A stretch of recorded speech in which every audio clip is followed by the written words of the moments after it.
जिस देवी ने मेरे साथ वनवास पर आकर पूर्व में ही अनेकों कष्ट उठाए, उन्हें इस रावण ने अभी तक कष्ट में रखा है। मुझे किसी भी अवस्था में आज इस दुष्ट का अंत करना ही होगा, करना ही होगा, करना ही होगा।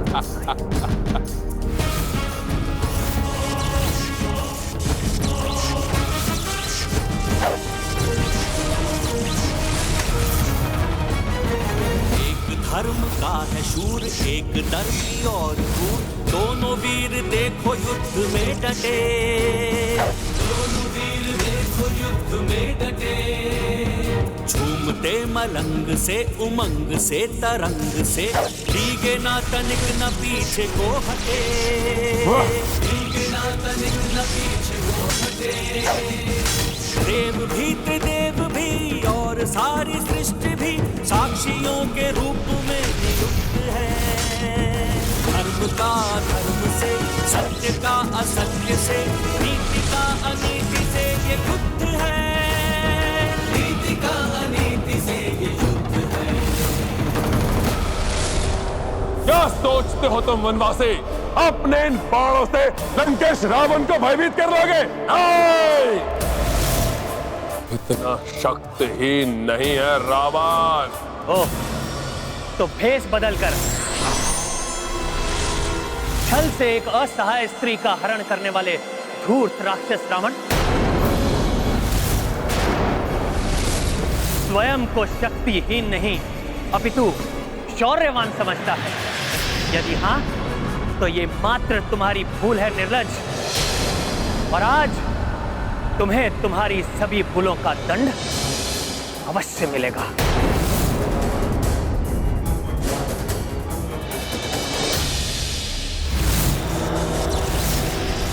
आज मेरे बाण तुम्हें जीवित नहीं छोड़ेंगे रावण।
रावण द्वारा छोड़े गए इस विकराल एवं घातक बहुअस्त्र को शीघ्र ही नष्ट करना होगा मुझे, जिससे प्रभु द्वारा उस राक्षस के अंत का प्रत्यक्षदर्शी बन सकूं।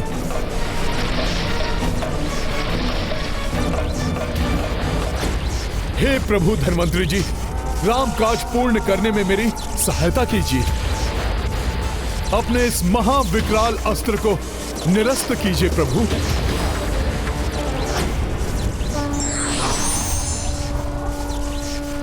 प्रणाम प्रभु धन्वंतरी जी। कल्याण हो।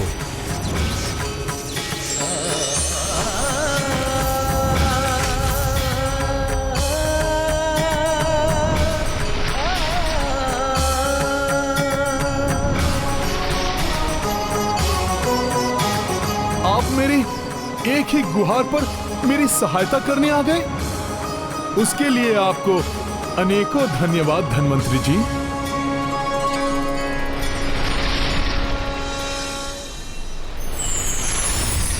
अब तक ये अस्त्र वानर सेना को नष्ट करने के लिए समर्पित था, परंतु अब ये शीघ्र अतिशीघ्र अपने स्वामी के पास लौटने का इच्छुक है। मैं आपका कृतज्ञ हूं।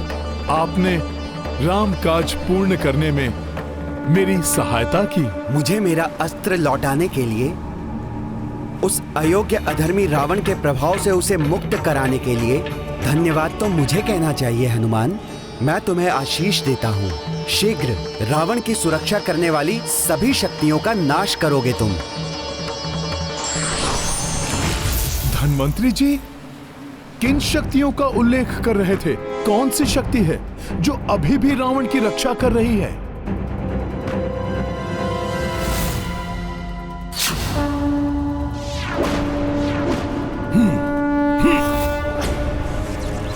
मेरा ये बाण तुम्हें घात करेगा। मृत्यु लोक में अपने बंधु बांधवों से मिलने के लिए तैयार हो जाओ। यही तुम्हारे कुकर्मों का दंड है, धूर्त रावण।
ये कैसे संभव है?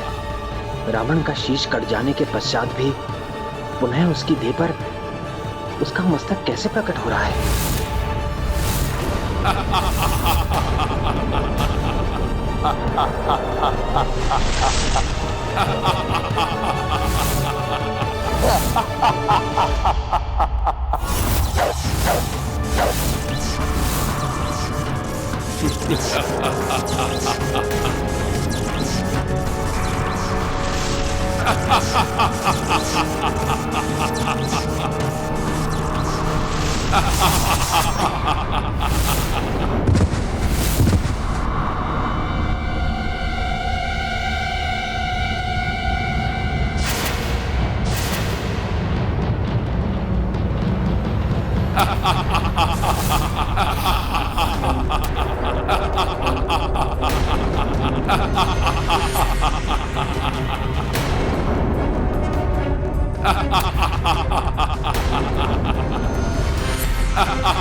कैसे विकट स्थिति है। भैया श्री राम के बाणों का इस दुष्ट राक्षस पर कोई प्रभाव नहीं पड़ रहा। धन्वंतरी जी ने उचित ही कहा था। कोई तो शक्ति है जो इस दुष्ट की रक्षा कर रही है। कोई नहीं मार सकता मुझे। रावण का वध कठिन ही नहीं असंभव है।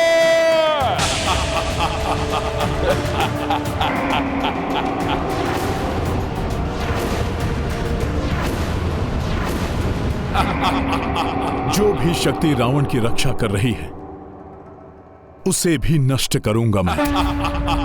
रावण का अंत यदि असंभव है तो उसे संभव बनाऊंगा मैं।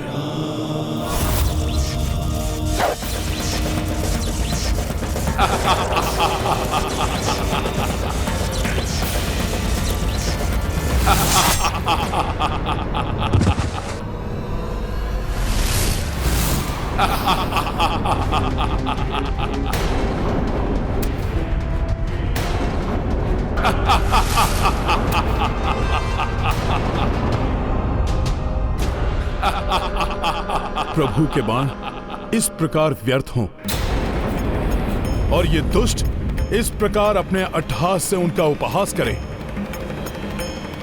ये मैं कदापि सहन नहीं कर सकता। तब तो आपको जाकर उस अमृत ताल को नष्ट करना होगा। हाँ हनुमान, उस अमृत ताल के प्रभाव के कारण ही प्रभु श्री राम के दिव्य बाणों से आहत होने के बाद भी रावण जीवित है। अमृत ताल? किस अमृत ताल की बात कर रहे हैं आप? लंका के दक्षिणी पूर्वी छोर पर एक गुप्त ताल स्थित है, जिसका इतिहास समुद्र मंथन के महान प्रसंग से जुड़ा हुआ है। समुद्र मंथन? देवताओं और असुरों ने मिलकर क्षीर सागर का मंथन प्रारंभ किया। हाँ, माता सरस्वती ने मुझे बताया था। देवताओं और दानवों के उस महामंथन के अंत में स्वयं धन्वंतरी जी अमृत कलश लेकर प्रस्तुत हुए थे, जिसको पाने के लिए देवताओं और दानवों में टकराव भी हुआ था। इस अमृत पर असुरों का नहीं, हम देवताओं का अधिकार है।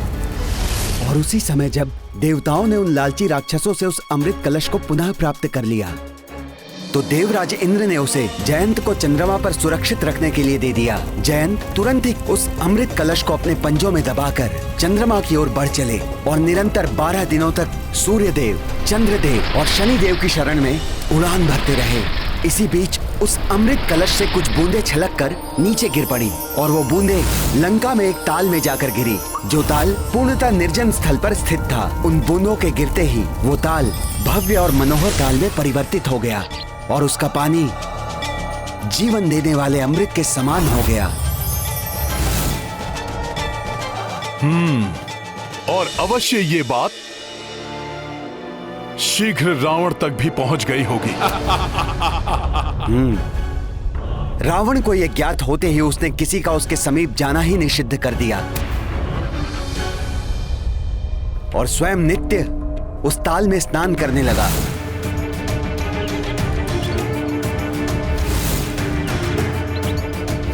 जिसके प्रभाव से वो अजेय हो गया और अब जब तक रावण का जीवन स्रोत वो ताल सूखता नहीं, रावण को कोई परास्त नहीं कर सकता।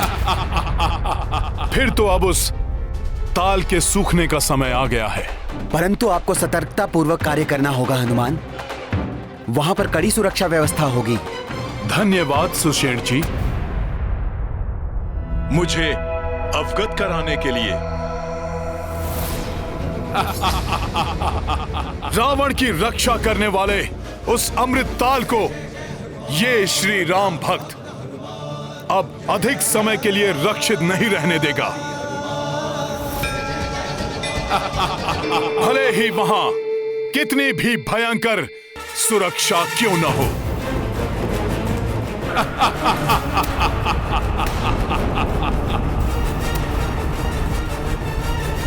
जय श्री राम।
रुको मत वनवासी, अपने समस्त सर्वश्रेष्ठ शस्त्रों का प्रयोग मुझ पर कर देख लो। ये त्रिलोक विजेता दशानन रावण को तनिक भी हानि पहुंचा सकते हैं या नहीं?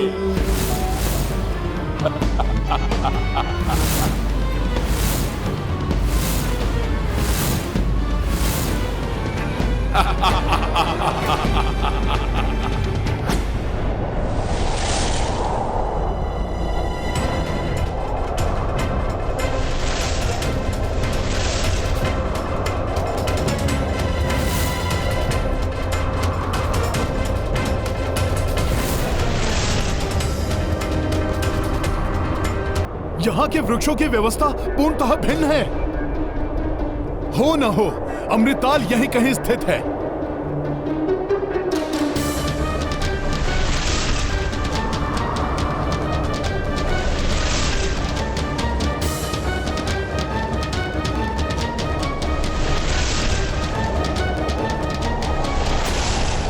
जय श्री राम, जय श्री राम।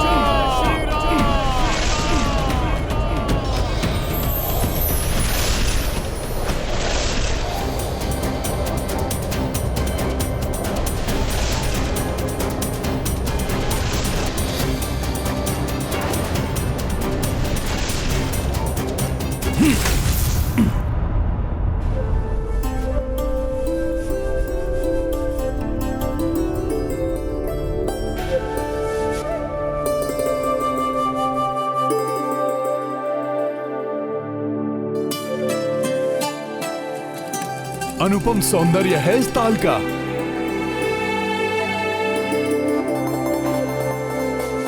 इस सघन वन में तो मात्र एक ही जलाशय है, परंतु फिर भी यहाँ पर एक भी पशु, पक्षी अथवा जल जीव नहीं, अर्थात उन वृक्षों के सिवाय अन्य भी कोई है यहाँ जो इस ताल की रक्षा कर रहा है। परंतु जो भी हो, मुझे तो शीघ्र इस ताल को नष्ट कर अपना कार्य पूर्ण करना होगा।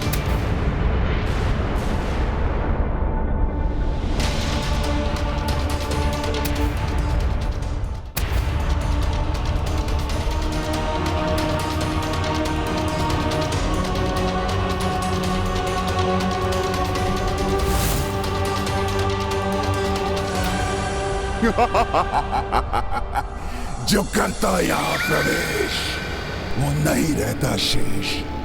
अंत करूंगा मैं इस दुस्साहसी वानर का।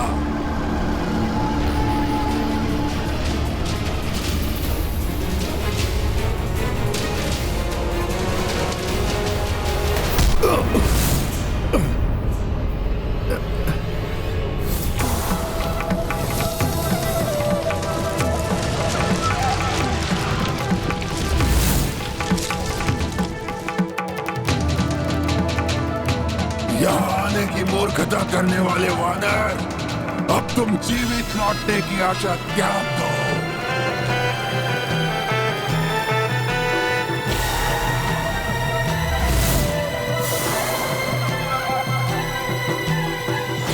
अधर्म अपने बचाव के लिए कितने भी प्रयास कर ले, अंततः धर्म की शक्ति के आगे टूट जाता है। तुम जैसे अधर्मी को नष्ट करने के लिए मैं आज तुम पर तब तक निरंतर आघात करता रहूंगा जब तक तुम्हारा सर्वनाश ना हो जाए। तो अपनी इच्छा पूर्ण कर लो वनवासी। मैं भी देखता हूं कि पहले तुम्हारे बाण समाप्त होते हैं या तुम्हारा साहस।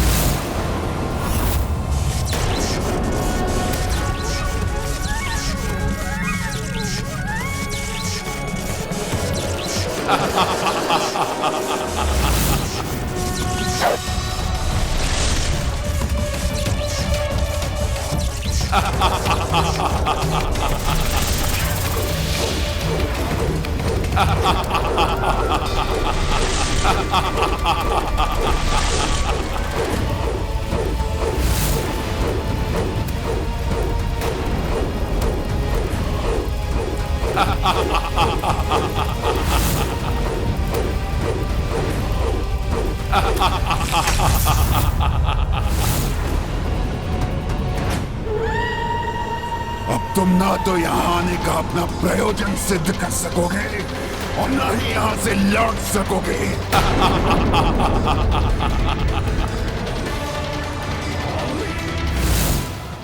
लक्ष्य को प्राप्त करने के लिए चुनौतियां आती हैं, किंतु व्यक्ति को तब तक प्रयास करना चाहिए जब तक सफलता ना मिल जाए। जय श्री राम।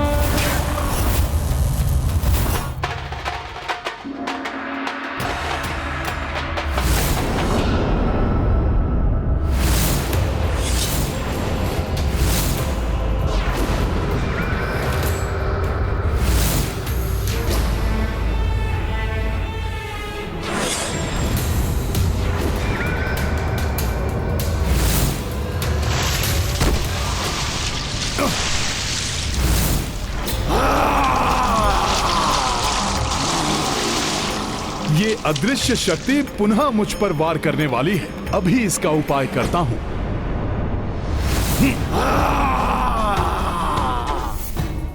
बहुत हुए तुम्हारे अदृश्य वार। अब मैं तुम्हें और अधिक समय के लिए अपने कार्य में बाधा नहीं बनने दूंगा। योद्धा छिपकर नहीं, प्रत्यक्ष होकर वार करते हैं। साहस है तो मेरे समक्ष आकर मेरा सामना करो। सदैव के समान मैं राम काज के लिए अपने प्राण न्यौछावर करने के लिए तैयार हूं, परंतु उसमें किसी भी बाधा को सहने के लिए तैयार नहीं। तुम राम काज में संलग्न हो तो मैं भी दशानन रावण का कार्य कर रहा हूँ, जिसमें आने वाली बाधा को रोकने के लिए मैं किसी का वध करने में कोई भी संकोच नहीं करूंगा वानर। और अब तक तुम्हें ज्ञात हो ही गया होगा कि मेरा बाहुबल ये करने में पूर्णतः सक्षम है। इतना विश्वास है तुम्हें अपने बाहुबल पर? तो लो, अब इस राम सेवक की शक्ति का सामना करो। अमृत ताल का रक्षक ये राक्षस तो स्वयं भी अमर होगा, इसलिए इससे उलझने और संघर्ष करने में समय व्यर्थ गंवाने के स्थान पर मुझे अपना संपूर्ण ध्यान इस ताल को जल विहीन करने पर केंद्रित करना चाहिए।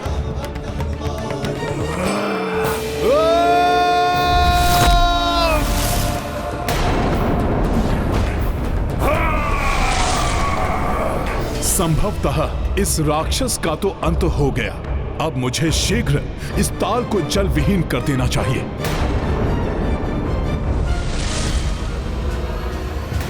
लंकेश का सेवक हूं मैं, मायावी हूं। तुमने क्या सोचा मुझसे छुटकारा पा लिया तुमने? वानर, यही हूं मैं।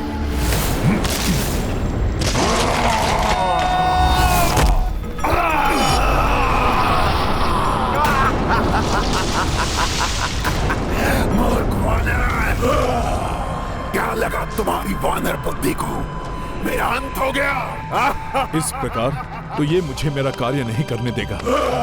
इसके लिए कोई अन्य उपाय करना होगा। मुझसे मुक्ति नहीं पा सकते तुम वानर। जब तक इस ताल में जल रहेगा तब तक तुम मुझे कोई क्षति नहीं पहुंचा सकते, और जब तक मैं हूं तब तक इस ताल को जल विहीन करना तुम्हारे लिए असंभव है।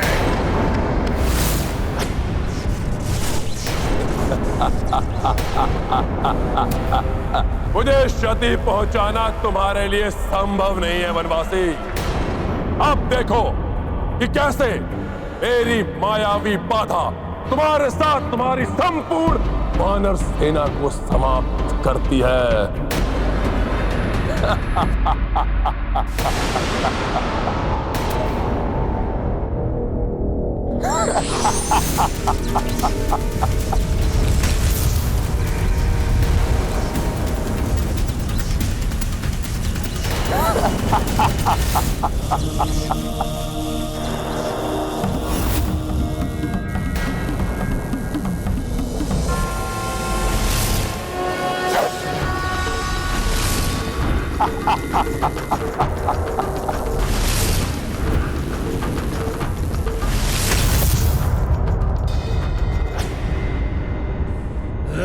हे वरुण देव जी, धर्म की रक्षा हेतु दुर्भाग्यवश मुझे इस ताल को नष्ट करना ही होगा। हे अग्निदेव, कृपा कर इस कार्य में मेरी सहायता कीजिए।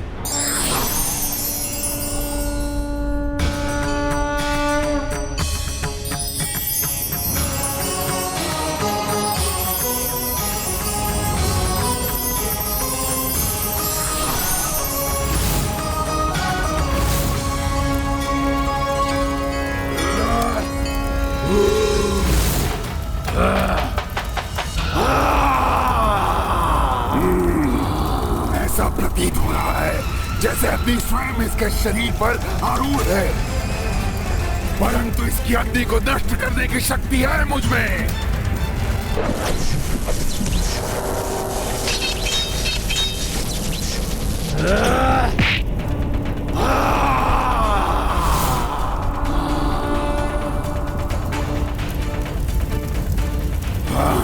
छोड़ दो मुझे दुष्ट वानर, तुम मुझे भस्म कर रहे हो। छोड़ दो मुझे।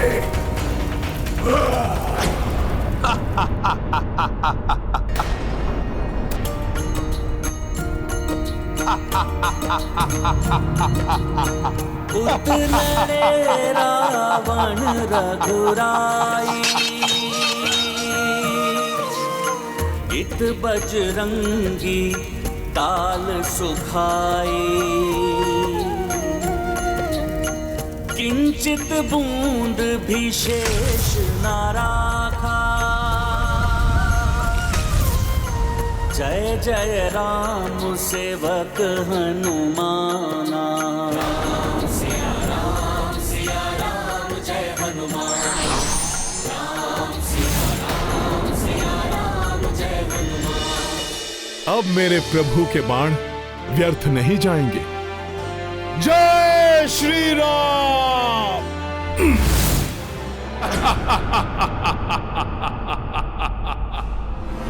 अमृत ताल के जल विहीन होने के बाद अब प्रभु के इस अस्त्र का प्रभाव रावण पर अवश्य होना ही चाहिए, किंतु चिंता तो इस बात की है कि कहीं इस दुष्ट के पास अपनी सुरक्षा के लिए अन्य कोई उपाय तो नहीं है।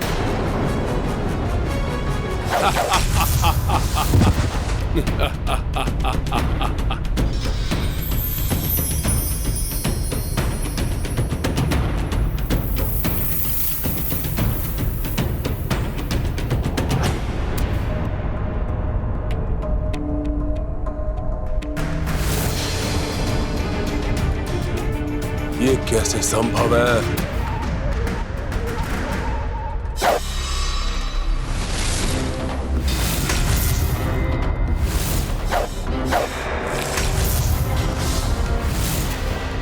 मेरे शीश पुनः मेरे देह से जुड़ क्यों नहीं रहे हैं?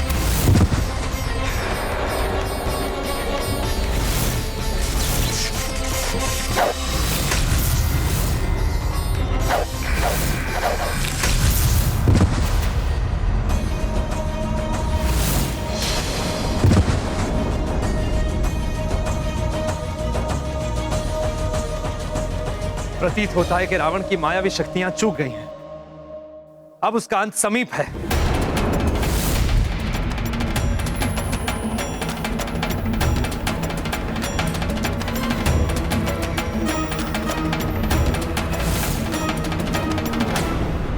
ये कैसे हो सकता है? क्यों हो रहा है ये सब? मेरा शीश मेरे धड़ से अलग होकर पुनः क्यों नहीं लौट रहे?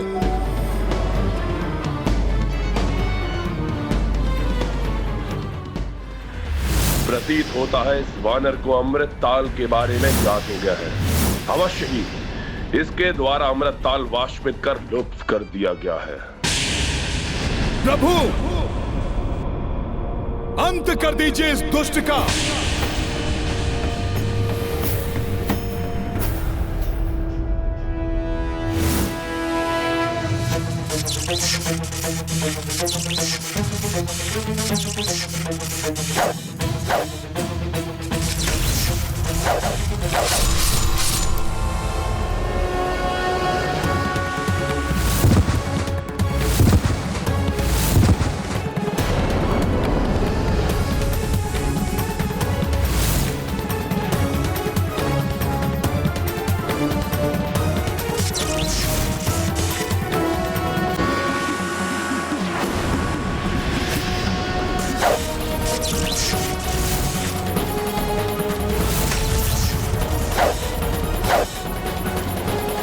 तुम नहीं अक्षर।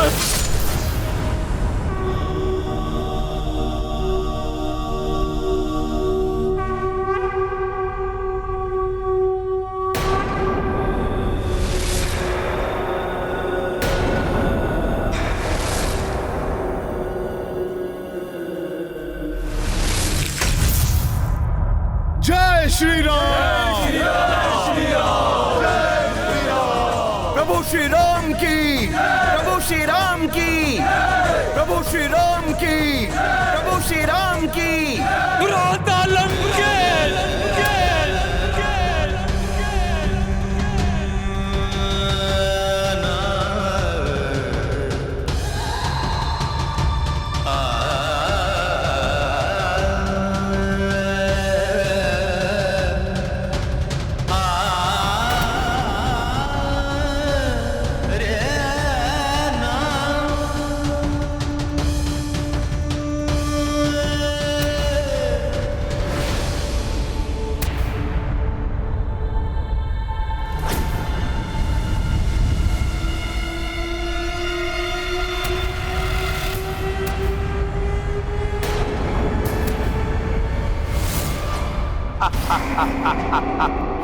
ये कैसे संभव है?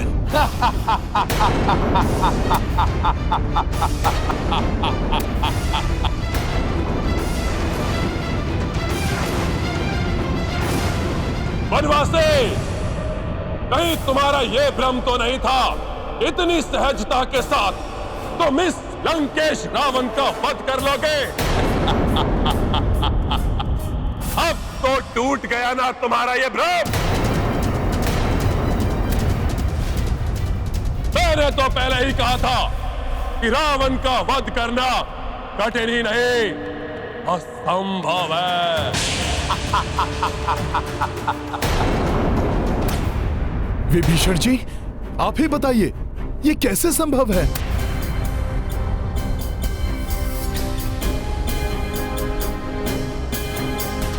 रावण को रक्षा प्रदान करने वाले अमृत ताल को स्वयं नष्ट किया है मैंने। उसमें जल की एक बूंद भी मैंने शेष नहीं रहने दी, परंतु यह फिर भी पुनर्जीवित हो गया। इसका तो अब तक अंत हो जाना चाहिए था।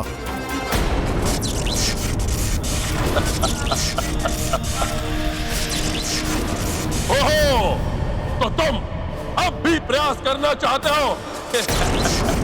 वैसे भी तुम्हारे इस तुड़ीर में अब अंतिम बाण शेष है, उसका भी प्रयोग करके देख लो। धर्म युद्ध करने वालों के तुनीर कभी बाण विहीन नहीं होते, महाज्ञानी रावण।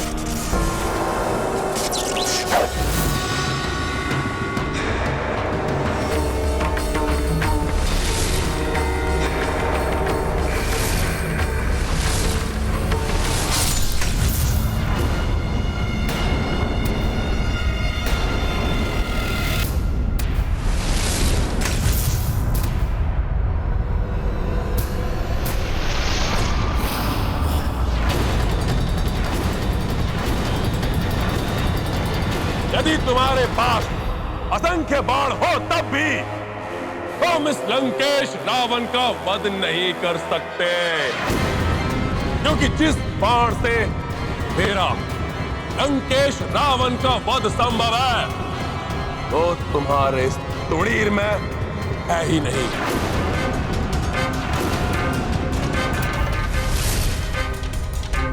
भ्राता लंकेश का इतना महत्वपूर्ण रहस्य मैं भूल कैसे गया? विभीषण जी, कैसा रहस्य? मैं प्रभु श्री राम को बताना भूल गया कि भ्राता लंकेश की मृत्यु का बाण स्वयं उनके पास ही है, जिसको प्राप्त किए बिना उनका वध असंभव है।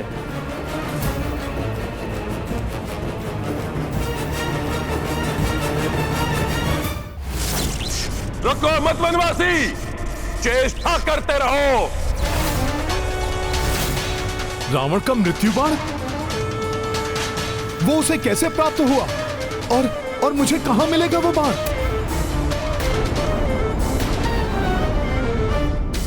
इस प्रकार तो मेरे प्रभु के समस्त प्रहार विफल होते जाएंगे।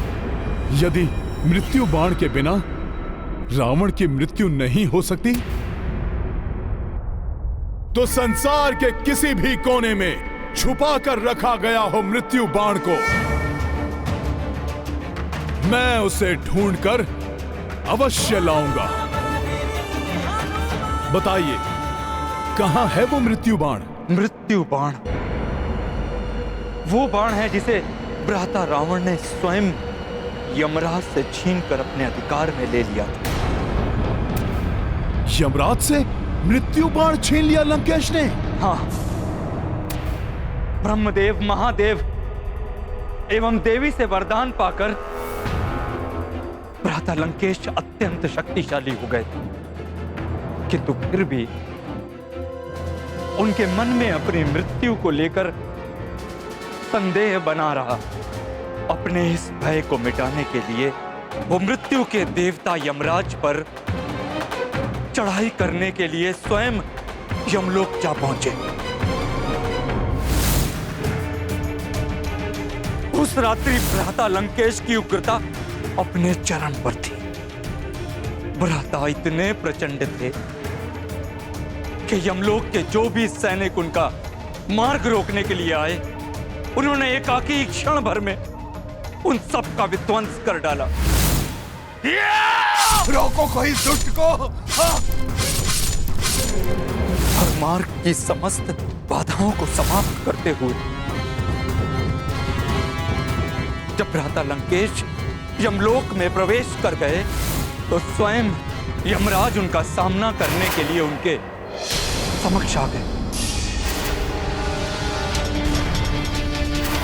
दोनों के मध्य महासंग्राम छिड़ गया।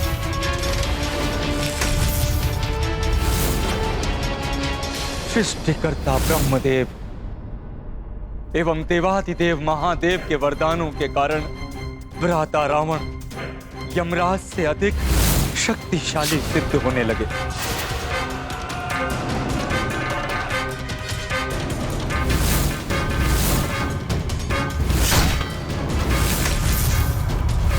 और यमराज को संभलने का अवसर ही नहीं दिया भ्राता रावण ने, और विवश होकर यमराज को अपनी पराजय स्वीकार करनी पड़ी। तो मृत्यु के देवता यमराज, अब मात्र दो ही विकल्प है तुम्हारे समक्ष।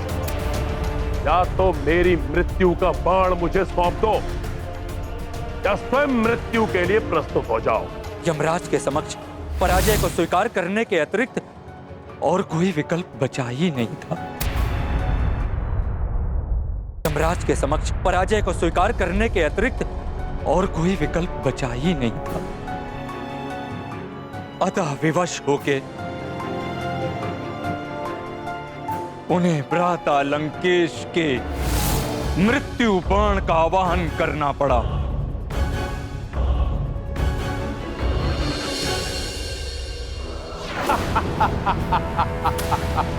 अब ये मेरी मृत्यु का बाण मेरे अधिकार में रहेगा। जब किसी को यह बाण ही प्राप्त नहीं होगा तो कोई भी मेरा वध नहीं कर पाएगा। अमर हो जाएगा त्रिलोक विजेता लंकेश रावण। और भ्राता लंकेश जब अपना मृत्यु बाण लेकर पुष्पक पर आरूढ़ हुए, तभी यमराज ने उन्हें चेतावनी दी। रावण, इस भ्रम में कदापि मत रहना कि तुमने अपनी मृत्यु पर विजय प्राप्त कर ली है। तुम जिस पृथ्वी पर रह रहे हो वो नश्वर है। वहां जिसका जन्म होता है, समय आने पर उसकी मृत्यु भी होती है। तुम नहीं बच पाओगे रावण। तुम्हारे मृत्यु का भी जब समय आएगा, तुम्हारा यह मृत्यु बाण स्वतः उसके पास पहुंच जाएगा जिसके हाथों तुम्हारी मृत्यु होगी। तो विभीषण जी, इस समय वो बाण है कहां? कृपया करके मुझे शीघ्र बताइए। मैं किसी भी मूल्य पर उस बाण को लेकर आऊंगा। ये तो स्वयं मुझे भी ज्ञात नहीं कि वो बाण कहां रखा गया है, किंतु जहां तक मेरा अनुमान है,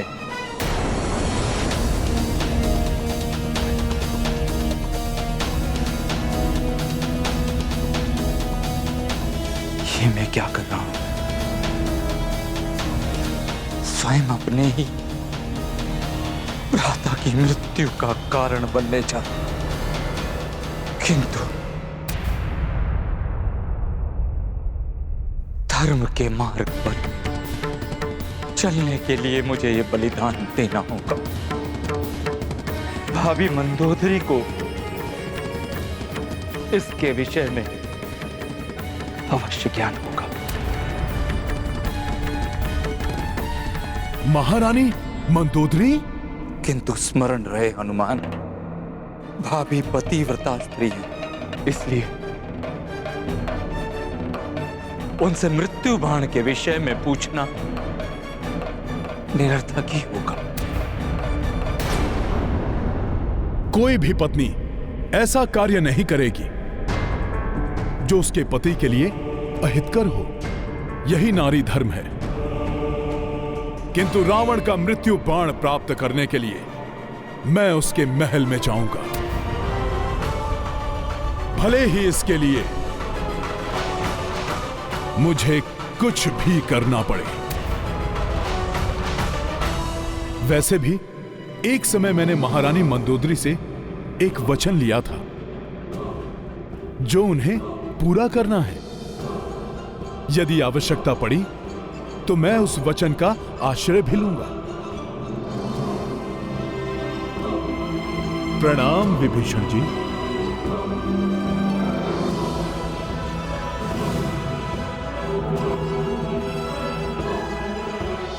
प्रणाम।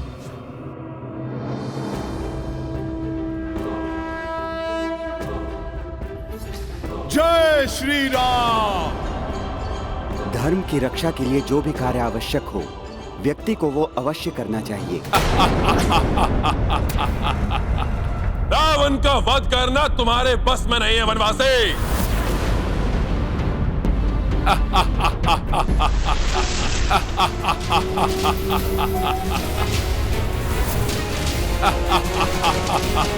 विचित्र वरदान प्राप्त है इस असुर को। प्रभु के प्रत्येक वार पे ये विकराल और शक्तिशाली होता जा रहा है।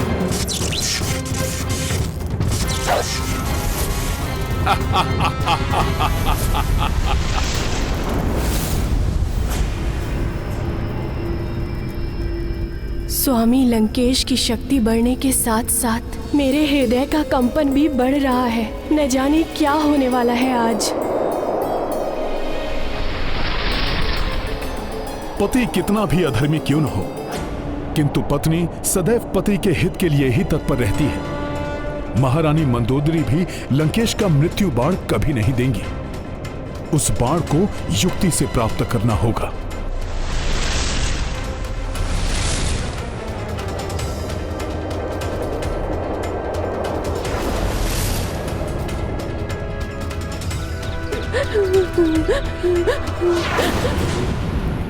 ये दासियां बहुत चिंतित दिखाई दे रही हैं। ये युद्ध एवं रावण की मृत्यु के अतिरिक्त अन्य कोई चिंता हो ही नहीं सकती इन्हें।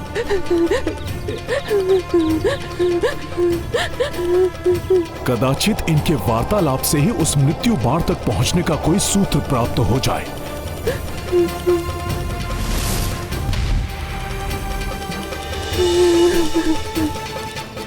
जब से युद्ध आरंभ हुआ है, मेरे पुत्र के विषय में भी कुछ ज्ञात नहीं हो सका। कौन जाने कि वो जीवित भी है या नहीं। मेरे भी 2 पुत्र थे। युद्ध आरंभ होने के पश्चात उनके बारे में कुछ ज्ञात नहीं हो पा रहा है। पता नहीं क्या होगा उनका। मुझे तो हम सबका भविष्य अंधकार में दिखाई दे रहा है।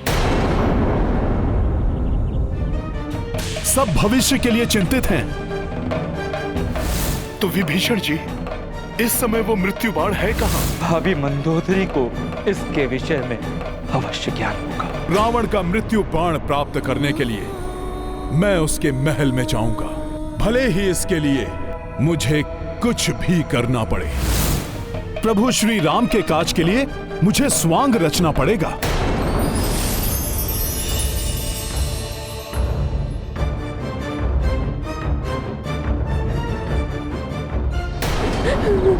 बम बम भोले, बम बम भोले, बम बम भोले, बम बम भोले, हर हर बम बम, हर हर बम बम, हर हर बम बम, हर हर बम बम, बम बम भोले। जोगी घर घर गाता जाए, सबका भाग्य बताता जाए। जोगी घर घर गाता जाए, सबका भाग्य बताता जाए।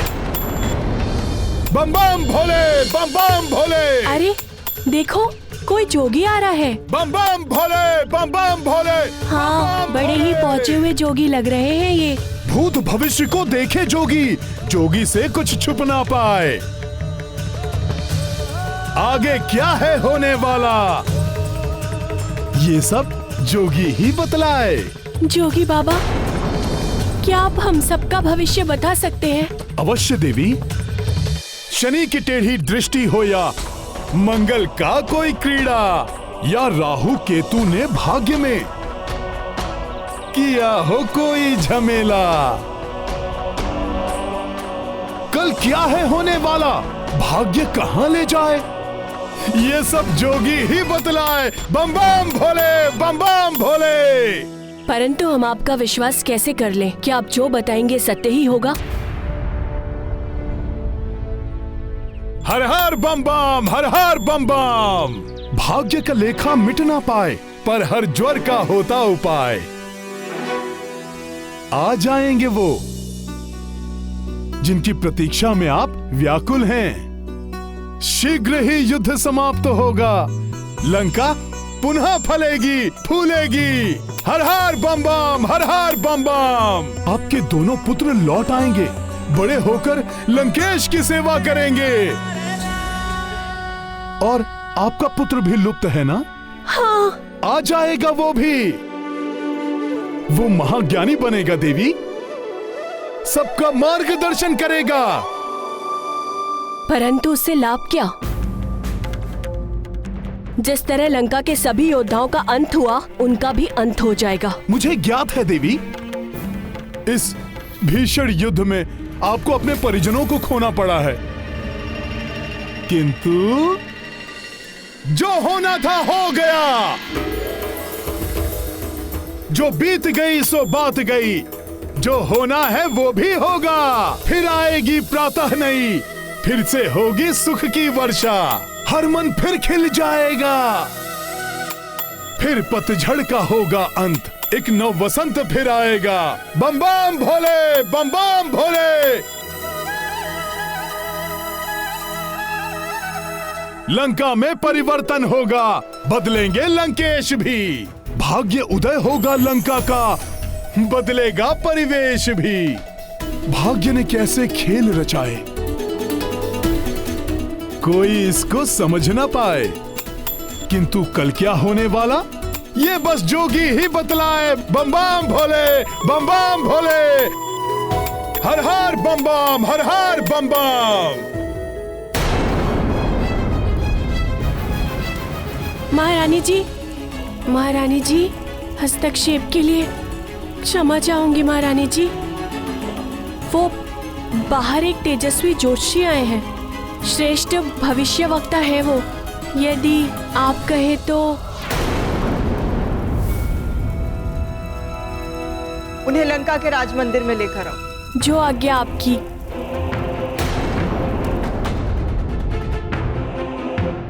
वनवासी, बहुत प्रहार कर लिए तुमने अपने इन बाणों से और सब भी विफल हो गए। अब प्रहार मैं करूंगा। मेरा ये अस्त्र तुम्हें तुम्हारे काल के दर्शन करा देगा। लो!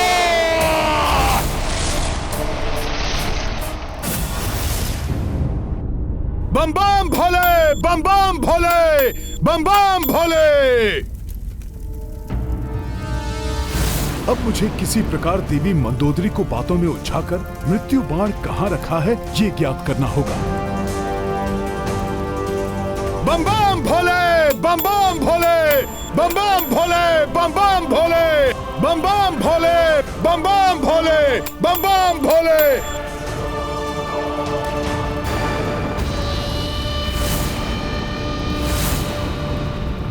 ये जोगी कुछ परिचित से प्रतीत हो रहे हैं। ये कहीं तो देखा है मैंने इन्हें। क्या महारानी मंदोदरी ने मुझे पहचान लिया? यदि ऐसा हुआ तो बड़ा अनर्थ हो जाएगा। मैं इनसे मिल भी चुकी हूँ। कहीं ये... प्रणाम महारानी। हर हर महादेव।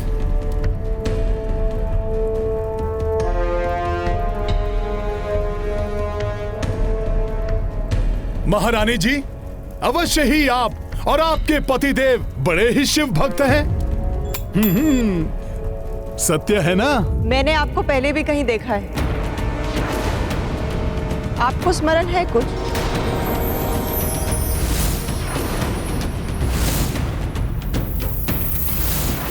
अब क्या करूं?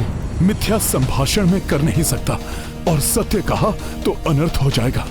बताइए ना ज्योतिषी महाराज जी, क्या मेरी आपसे पूर्व काल में भी भेंट हो चुकी है?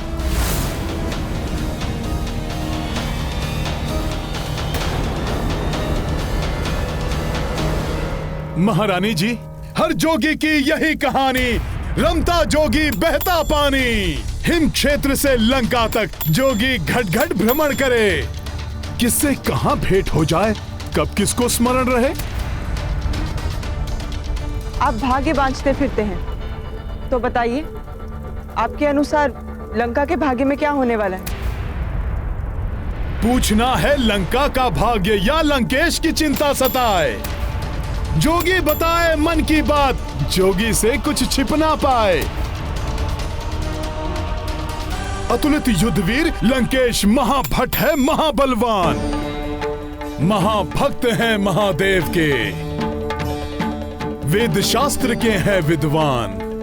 उस पर पतिव्रता हैं आप, आपके व्रत से वो हैं रक्षित। फिर क्यों भय से कांप रही हैं? आपके स्वामी हैं सुरक्षित। बम बम भोले, बम बम भोले, बम बम भोले, हर हर महादेव। अब ये चिंता तजिए देवी, उनकी चिंता तो है व्यर्थ, कोई उनको हरा न पाए। महाबली वो सर्वसमर्थ, सुख वैभव से फिर ये लंका सबकी प्रिय बन जाएगी। उज्जवल भविष्य है इस नगरी का, फिर समृद्धि आएगी। हर हर बम बम।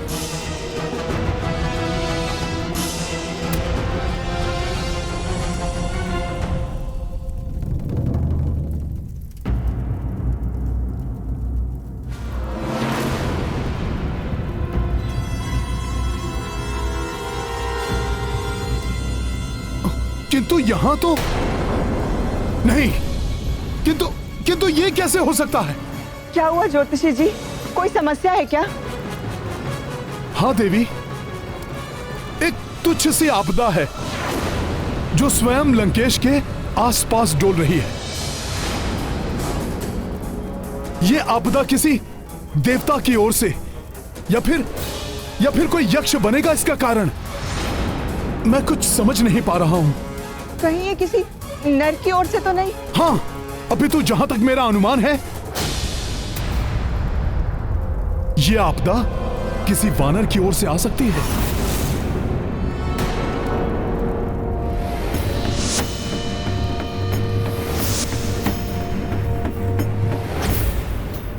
तब तो अवश्य वो वानर हनुमान होगा।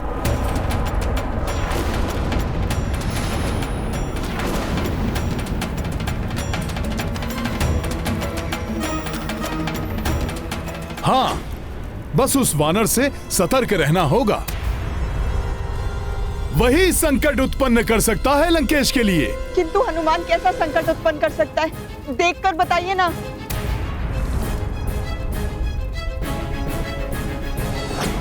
प्रतीत हो रहा है जैसे हनुमान किसी वस्तु को ढूंढने में लगा हुआ है। अनुमानतः उसे बाहर से लंका में लाया गया है। ऐसी वस्तु क्या हो सकती है?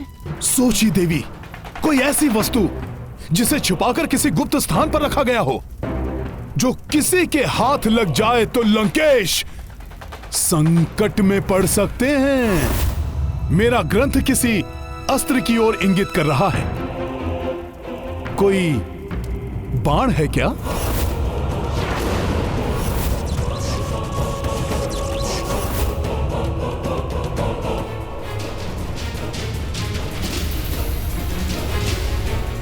कहीं मृत्यु का बाण तो नहीं?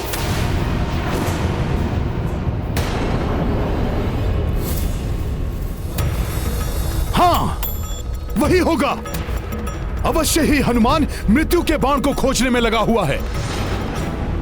देवी, आप शीघ्र जाइए और सुरक्षित कीजिए उस बाण को। आप उचित कह रहे हैं ज्योतिषी जी। मैं अब उसे अपने नेत्रों के समक्ष ही रखूंगी।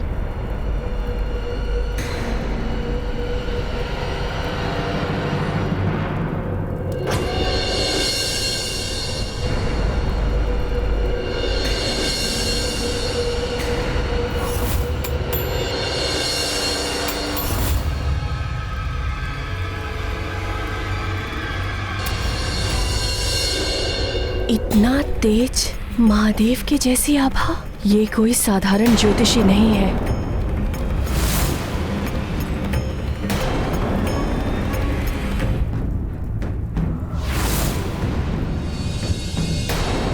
कौन हो तुम?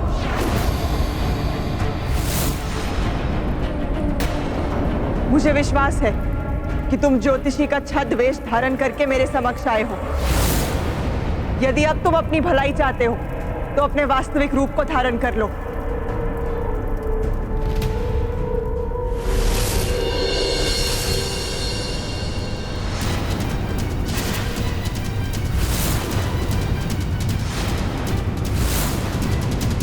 हनुमान,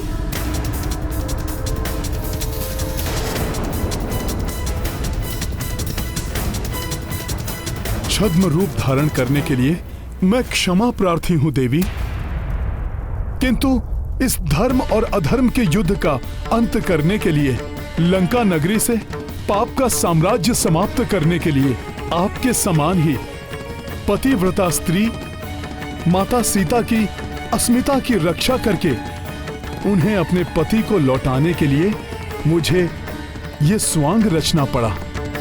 उस एक मृत्यु बाण के बिना ये सब संभव नहीं है देवी। देवी, मुझ पर कृपा करके मुझे वो बाण प्रदान करें। नहीं, कदापि नहीं।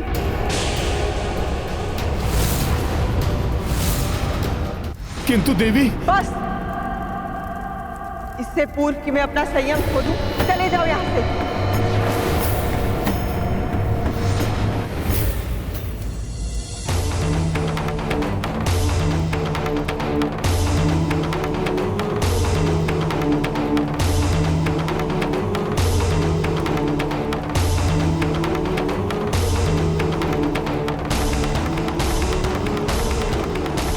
देवी, मुझे क्षमा करें। उस बाण को लिए बिना मैं यहां से नहीं जा सकता। हनुमान, मैं श्राप दे सकती हूं तुम्हें, एक पतिव्रता स्त्री के शाप में इतनी शक्ति होती है कि संपूर्ण ब्रह्मांड में हाहाकार मचा दे। शांत देवी शांत। आपने पूर्व काल में मुझे एक वचन दिया था जब ऋषिवर दुर्वासा ने लंकेश को क्षमा दान दिया था। देवी स्मरण कीजिए। स्मरण रहे, रावण को जीवन दान हनुमान की विनती से प्राप्त हुआ है, अतः भविष्य में हनुमान के इस उपकार का प्रतिफल देना होगा।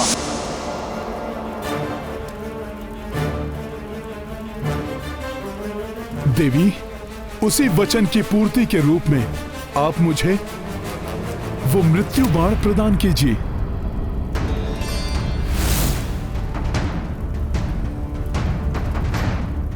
अन्यथा यह युद्ध अनवरत चलता रहेगा और तब न जाने कितना विध्वंस और होगा।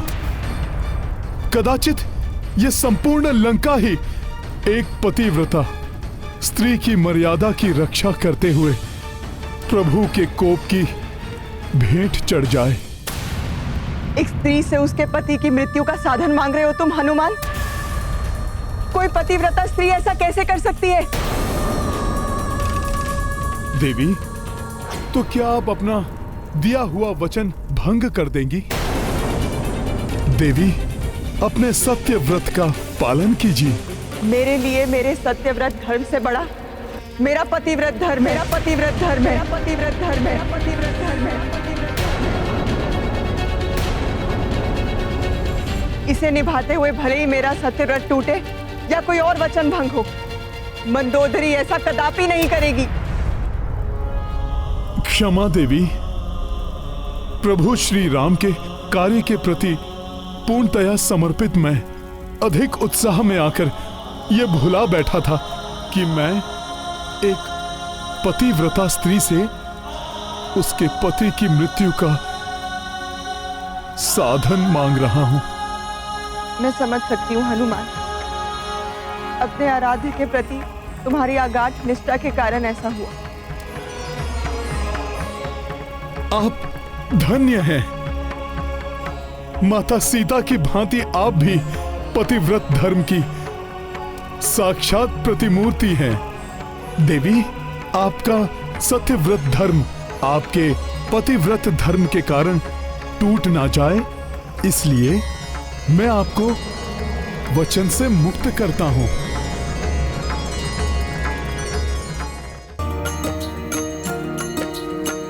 मंदोदरी सदा पतिव्रत धारी और कपि सत्यव्रत अनुचारी। प्राप्त वचन अंजनी सुतवारी, अबला कृतज्ञ भैया भारी। राम सिया राम जय हनुमान। राम सिया राम जय हनुमान। ये गाथा महाबली हनुमत की, रुचिकर लीला राम भगत की। जय जय जय रघुनंदन राम, जय जय जय महाबली हनुमान। जय जय जय रघुनंदन राम, जय जय जय महाबली हनुमान।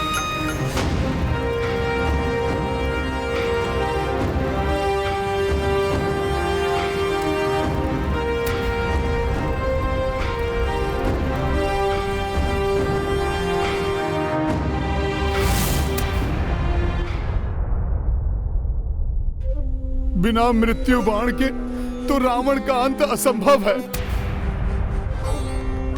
प्रभु कैसे इस युद्ध को समाप्त कर पाएंगे?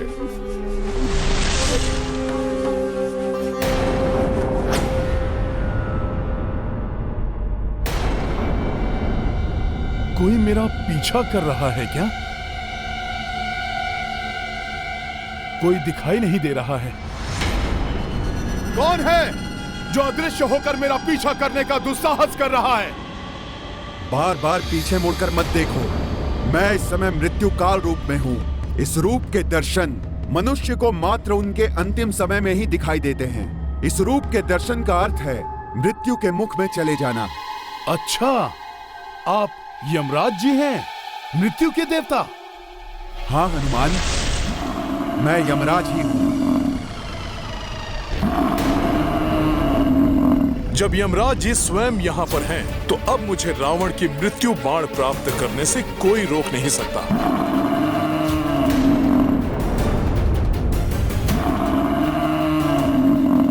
पतिव्रता धर्म ही नारी की सबसे बड़ी शक्ति है, जिसके समक्ष बड़े से बड़े योद्धा भी नतमस्तक हो जाते हैं।